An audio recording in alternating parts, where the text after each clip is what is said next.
In this video, I'm going to be sharing with you everything you need to know about Kauai before you go on your trip. I went to Kauai last year and literally fell in love with the island, and so I wanted to create a travel guide that breaks down the background and history of Kauai, the weather, what to pack, the best places to eat, places to see, and then accommodations to stay at. And I'm going to break it down in geographical order of the map. So we'll start with the North Shore, the East Shore, the South Shore, and then the West Shore. Finally, I'll end with a couple of pro tips that I learned along the way about transportation. We'll talk about language, we'll talk about currency, get into some other juicy details. Without further ado, let's jump right into this video. Kauai is the northwestern Hawaiian island. It is actually the oldest Hawaiian island. It's 5.1 million years old. Kauai was created due to the Pacific Plate moving over a location of magma beneath the Earth's surface known as a hot spot, which caused it to rise up and erupt onto the ocean floor. Kauai is actually known as the Garden Island, and the reason for that is because it is a paradise of white sands, tropical flora and fauna, and rugged mountain peaks, which are absolutely gorgeous. The mountains effectively enclose the rainforest, creating a sense of isolation in the island interior. Something about Kauai is there's basically one giant road around the entire island, and then in the center of the island is just a ton of forest and mountains and wildlife and flowers and plants, and you'll basically just be staying on the outskirts of the island. Because of this, about 97% of Kauai's land is undeveloped, and it's also pretty hard to access. Kauai is the wettest place on Earth, which is interesting, and it actually gets about 450 inches of rain annually. Kauai is also a coffee lover's dream. So Kauai has the largest coffee plantation in the United States. There is the Kauai Coffee Company. You can go to this, you can sample coffee inside of the store, which I did. I was like, oh my gosh, I tried every single coffee there. Or you can have them make you an actual latte or cappuccino, or like I said, you could go on a self-guided walking tour, and it's totally free. It's a really cool experience.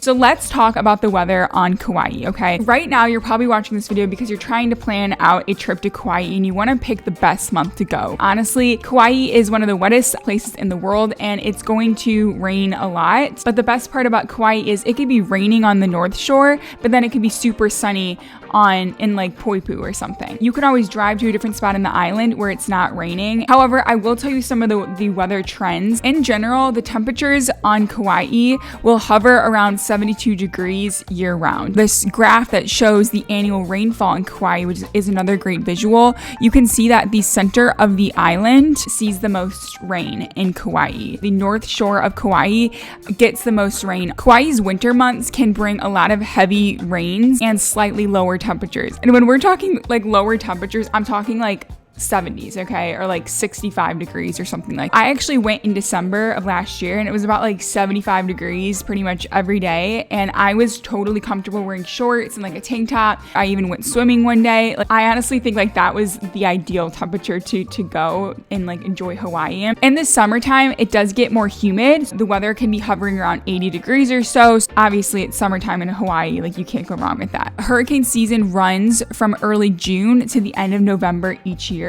Flooding can result after a thunderstorm in Kauai. Don't drive during a flash flood. It's just not a good idea. When I went to Kauai, it did rain one of the days up north in Princeville. And when I was driving from Princeville down south to Kappa, there aren't really a lot of street lights in Kauai, so it's hard to see the road in front of you. And if it's raining like crazy, you literally can't see anything in front of you. Like no cars, you can't see the street. Let's get into what to pack. It's going to be hot, it's going to be warm, so pack things that you would wear if it was summertime year round. Shorts, we're talking tanks, we're talking dresses for women. Don't forget your swimsuit, that's going to be really important. I would also bring a pair of sandals. You're going to be doing a lot of hiking and it gets super, super muddy when you're doing these hikes because again, this is like the wettest place in the world. So I would recommend hiking boots. I did the walk on the Kalalau Trail.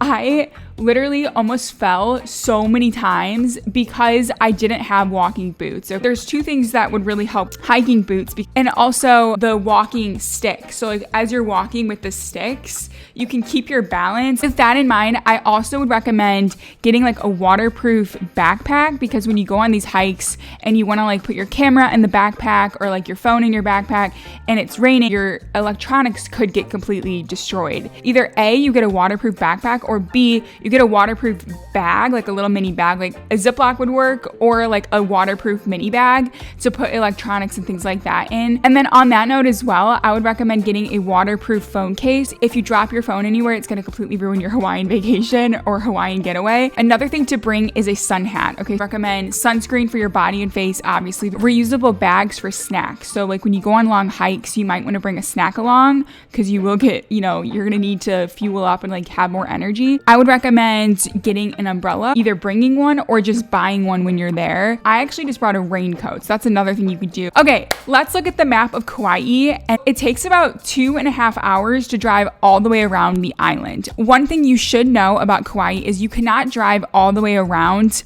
the island of Kauai, and that's because the Napali coast cliffs restrict access to a quarter of its northwestern shoreline. That main road that I was referring to is Route 56, and it's also known as Kalalau Highway. Now we're going to talk about each of the different regions of the island and what to eat, what to do, where to stay. So we're going to start with the north shore of Kauai. Okay, it definitely rains a lot there, but you'll find a mix of small inns and large resorts with water that is very, very calm in the summertime. You can catch really amazing sunsets there, but it's fierce in the winter. If you want to stay on the north shore of the island, you basically have two options, right? So there's Princeville and then Hanalei. Located at the top of a high bluff that overlooks the sea is Princeville, okay? And it's home to many housing communities, vacation rental properties, as well as resorts. It's very close to the beach as well. It can be steep at points to get to the actual beach, so just keep that in mind if you do have kids. So your second option here is to go to Hanalei. The downtown area charms a lot of visitors. They have a lot of restaurants and a lot of outdoor activities as well. The long stretch of Hanalei Bay at nearly 2 miles wide makes for the perfect beach days with the family in the summer. So you can walk out to Hanalei Pier and soak up the most beautiful sunsets and like pack a picnic and just have an amazing time. What to do on the North Shore? Start with the Kalalau Trail, and this is definitely one of the most popular trails. You do need a reservation to park at the Hanea State Park, which is going to give you access to Kiki Beach as well as the Kalalau Trailhead. The entire hike for the Kalalau Trail is 22 miles. It does require a permit if you want to hike the full 22 miles, okay? Because you do have to camp overnight. Don't worry, the first 2 miles of the hike is an absolute must, and you don't need a permit to do just those first two miles. So I would plan at least like 3 hours for that hike. You can actually park near Kiki Beach. There's public parking, and they call it like overflow parking. So if you are up for that longer hike, once you reach Hanakapi Beach, which is the point that you actually would turn around normally, you can hike 2 more miles up through a bamboo forest to reach Hanakapi Falls, which is the most beautiful waterfall ever. So if you're into waterfalls and you want to see one, this is going to be the detour you need to take along this trail. So keep in mind, this will double your hike time and your distance. Okay, is plan out a beach day at Kiki Beach. So like maybe one day you can do the hike and then one day you can do Kiki Beach. If you're looking to take a dip and get some snorkeling in on your Kauai vacation, which I'm sure you are, then Kiki Beach is definitely the perfect spot for you. It's especially well protected, making it one of the safest swimming spots on the North Shore. As if that wasn't enough, Kiki is also incredibly beginner friendly for snorkeling. Okay, another thing you can do is hang out in the Hanalei town, basically like a surf shop beach town vibe. I love it. It definitely reminds me of Malibu a little bit. For a local sweet treat, you can also stop at this place called Aloha Juice Bowl for an unforgettable acai bowl, or you can get Dole Whip here, which is super cool. It's really refreshing. And of course, no visit to Hanalei would be complete without stopping by the beach and Hanalei Pier. Finally is Queen's Bath. This is actually a sinkhole that's located in Princeville, and it was formed out of lava along the coastline that produces a natural swimming pool during days with tranquil waters. So in terms of accommodations on the North Shore, I'll give you 2. So there's one, This is like a 5-star hotel. It's pretty pricey, but it's a beautiful experience. It's called One Hotel Hanalei Bay. Another option, which is a 3-star hotel, a little bit more affordable, is the Hanalei Bay Resort. You're pretty close to everything. In terms of food, I'm gonna name off a few options. You have to go to Hanalei Dolphin. This is a low-key spot that not only serves up fresh fish dishes, but also has some of the island's best sushi. This Hanalei restaurant is a favorite with visitors and locals alike, okay? If you go on Reddit, people are like raving about this place. Another one to visit is Chicken in a Barrel Barbecue Postcard Cafe, which is if you're looking for more of a vegetarian place. There's also Bar Akuda, which is more tapas style, and that's in Hanalei. And then of course, like I mentioned, Aloha Juice Bar as well. Let's talk about the east shore of the island. The east shore is conveniently located between the north and south of the island, and you'll find a lot more budget-friendly hotels. It's conveniently located close to the airport, as well as the south and north shores. Plus, there's nearby waterfalls that offer breathtaking views without a long hike, and golden sand beaches, which are going to invite you to just relax and soak up the sun. The east side is highly populated, but it still offers an abundance of hotels for travelers that want to keep their budget in check. This is where I stayed. I loved it. And the reason I picked it, I didn't even know it was a budget area. I wanted to be able to travel up north whenever I wanted to fast.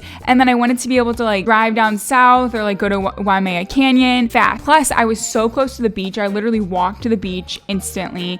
I was also very close to the Kalalau Trail, which basically means the path that goes by the coast, which I love. Basically like this beautiful cemented bike path. It's one of the most popular things to do on Kauai. I actually ran this thing and I walked it. Like every single day I was there, I walked it in the morning to catch the most insane sunrise.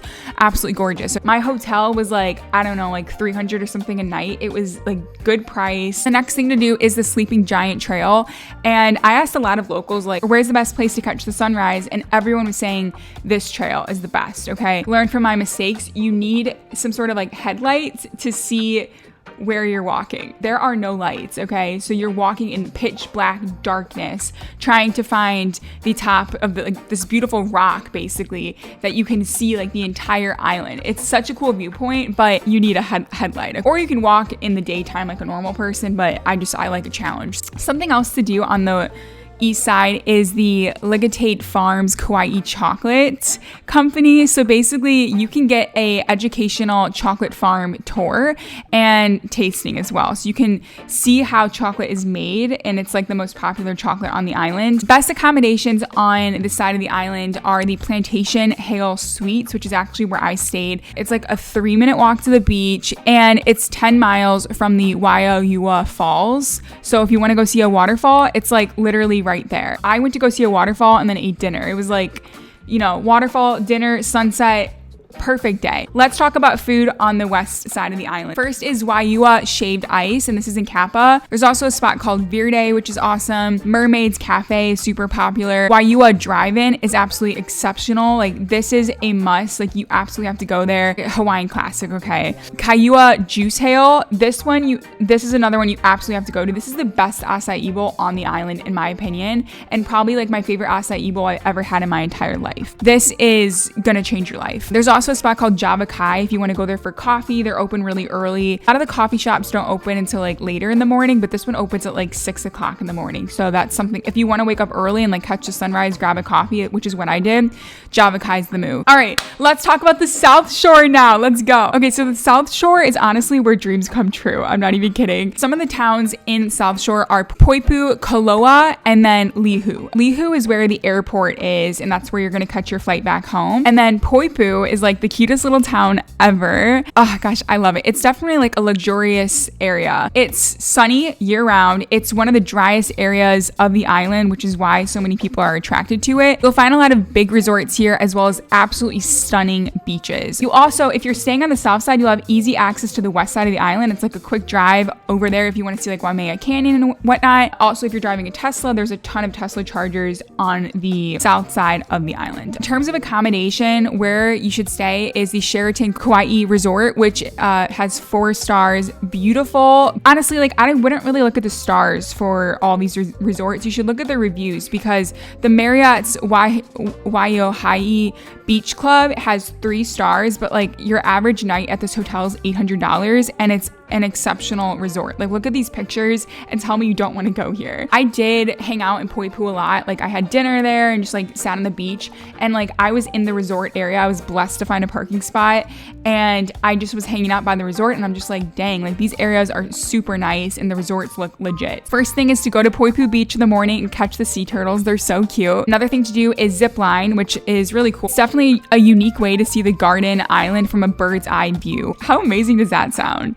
Another thing you could do and see, I should say, is the Spouting Horn. So that is actually one of the most photographed sites on Kauai, which is interesting because I didn't even take a picture of it. But so visiting this great spot will allow you to watch as the waves channel into a natural lava tube and then spouts into a huge blast of water up to 50 feet into the air, hissing and roaring from the sheer power of all the water. The next is Allerton Garden, which is a beautiful botanical garden. And then finally, I would recommend doing a boat tour when you are on Kauai, okay? So I really enjoyed the Napali coast tour. I did the sunset one because I wanted like the dinner that was included. You have to get on a boat if you want to see the full Napali coast. Let's talk about food on the South Shore. So Lauai Market, the crack is phenomenal. I got Mexican food on like my last night. Rum Fire is a great one. Keoki's Paradise. Little Fish Coffee is amazing for breakfast. I got my acai bowl and coffee.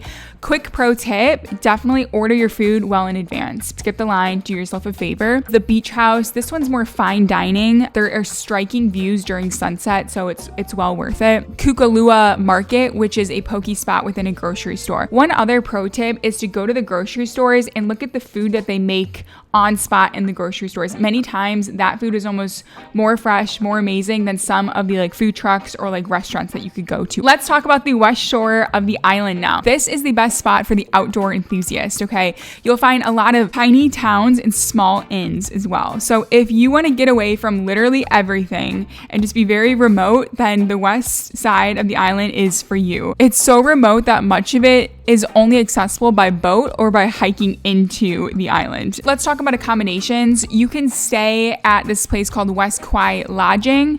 And again, it's like a super tiny little spot. Not a lot of people stay on the west side. It's not really a popular area, but you can also camp on the beach. There are 8 beach campsites that are run by the government of Kauai, and they are evenly scattered around the island. So you'll have to apply for a permit to camp at any of those sites. And some things to do on the west side of the island are Waimea Canyon, which it's often referred to as the Grand Canyon of the Pacific due to its breathtaking beauty and deep canyons. It stretches 14 miles and up to 3,000 feet deep in some places. It's crazy. The steep walls of the canyon offer spectacular views of the lush valleys below. I really enjoyed seeing this, but it was one of those things where like you see it and then you're like, okay, like let's go to the next spot. Or like another amazing hike to do is the Kalalea Lookout Trail. This one could be closed. When I went, it was closed. So watch my other video about how to access that. If you're into that, that's like the spot where you get like the most, like the coolest Instagram worthy photo. Okay. And then finally is Kikahaka Beach Park, which is definitely a secluded beach. So I recommend like after going on one of those hikes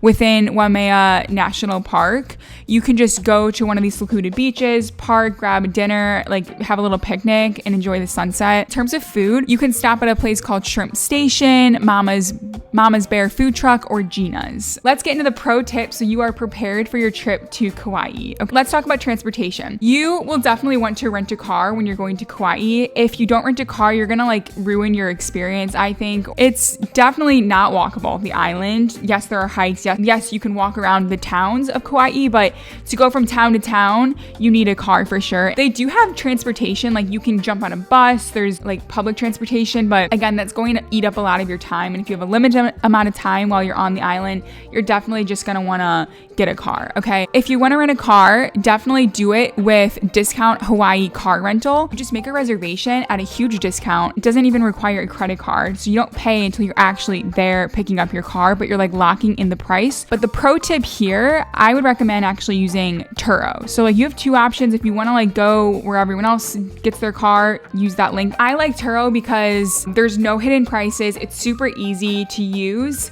The pickup's seamless. I get to pick the make of my car. I get to pick the color of my car. I get to pick the year of my car. Like everything that I want in a car, I get to pick. It's so simple. I literally just open up the app, pick the car I want, pay for it. And then when you land in Lihue and everyone gets off the plane, everyone has the same idea in mind, right? Like they want to get their bags and they want to get their car and they want to start drinking Mai Tais like right away. Okay. If you want to beat that rush and you want to like save some time, the line at the car rental place is going to be super, super long. It's going to eat up so much of your time. So when I landed, I actually had a private driver come pick me up and they brought me to like a special area where they had all of the Turo cars. Probably like 30 minutes from when I landed to getting to my hotel. Okay, let's talk about the airport now. So Lihue Airport is the only airport on the island and it is located on the southeast side of the island. The majority of the airport is actually outdoors, which is kind of pretty and just like relaxing. While you're waiting for your flight home, you'll kind of still feel like you're outside and like enjoying Kauai. But the pro tip here is to book a red-eye flight home so that you can enjoy like the full day on Kauai and then just take the flight home, sleep the whole way through, and then you'll basically be able to like hit the ground running the next day. Now let's talk about currency and language. Just so you know, Hawaii is a state of the United States of America. So the official currency in Hawaii is the US dollar. Everyone speaks English. So a lot of the places actually do accept Apple Pay. I don't think I took my credit card out one time during my entire trip on Kauai. It's so much easier and honestly it's just, I hate pulling out my credit cards. And then my last pro tip is Hawaii has a slow paced lifestyle, okay? So like I'm always like, go, go, go. Let's go to the next thing. Let's try to fit in as many things as I possibly can. Like I literally live in Chicago. It's kind of like fast. It's the city. It's like go, go, go. When I came to Kauai, it taught me to slow down. It taught me to just like enjoy the present moment a little bit more. I really enjoyed my time. So my pro tip, and you probably don't need to tell you this, but actually enjoy yourself. I know that it's kind of stressful, like planning everything and making sure like, am I doing the right thing? Am I staying in the right place? Is my budget good enough? Like, should I be spending more? Am I missing out on something? Like, just take a step back and just realize like you're going to like one of the most beautiful islands like that Hawaii has to offer. I would recommend just trying to fit more relaxation in, like more beach time, more like hikes, and then just like pack a picnic at the top and just enjoy the sights. And also don't forget to say aloha to everyone. They smile, you smile, it's a beautiful thing. So if you love this travel guide video, I think you'll really love this video where I talk all about the best food places on Kauai. I'll link it right up here. It's gonna be amazing. Your mouth is gonna be watering, I'm telling you, okay? All right, see you guys in the next one. Bye.